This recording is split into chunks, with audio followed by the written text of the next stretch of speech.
Today, our verse is Malachi chapter 3, verse 3. He will sit as a refiner and purifier of silver, and he will purify the sons of Levi and refine them like gold and silver, and they will bring offerings in righteousness to the Lord.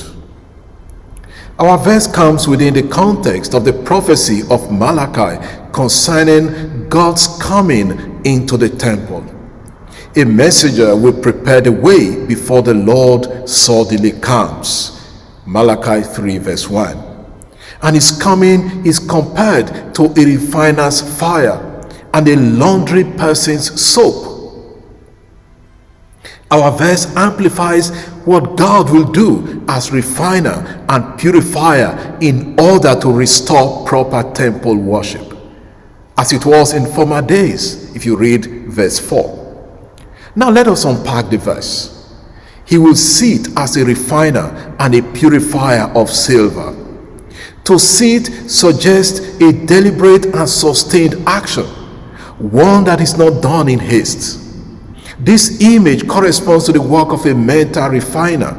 Refining metal requires prolonged attention until the impurities are fully removed.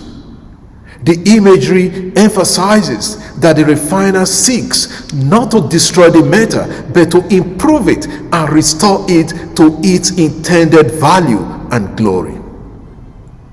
Purification, likewise, involves cleansing and making something pure, an action that is central to temple worship.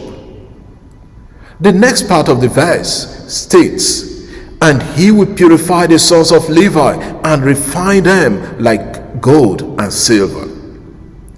God's refining and purifying work is directed towards restoring true temple worship. The Levites were those who ministered in the temple, the priestly class. Therefore, God's work of purification begins with those who lead worship. They must be purified first, so that they can properly guide others and lead others to purification. The comparison of gold and silver is significant, since vessels made of gold and silver were commonly used in temple worship. Just as the priests carefully cleaned these vessels, God desires to cleanse the priests themselves, so that they may be worthy instruments in his service. The final part of the verse explains the purpose of this purification, and they will bring offerings in righteousness to the Lord. Beautiful. The people brought gifts to the temple, and the priests offered them to God on their behalf.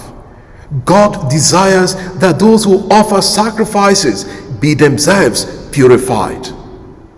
The word righteousness, from the Hebrew tzedakah, refers to justice, rightness, and covenant fidelity. The priest must be in a right relationship with God as they present offerings for the people. What lessons can we learn from this verse today? First, every baptized Christian shares in the priesthood of Christ and can stand before God on behalf of others in prayer. Therefore, each of us needs purification in order to offer fitting prayer to God for ourselves and for others.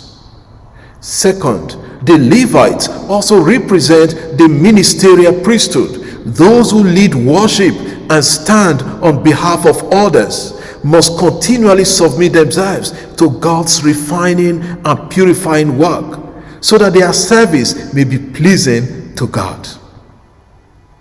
Third, this verse teaches that worship and ethics are inseparable. Authentic worship requires a life being continually cleansed and aligned to God's will. Fourth, there is good news. God does not discard us when we are stained or impure like metal. Like precious metal, he refines us, making us better, more useful, and more valuable.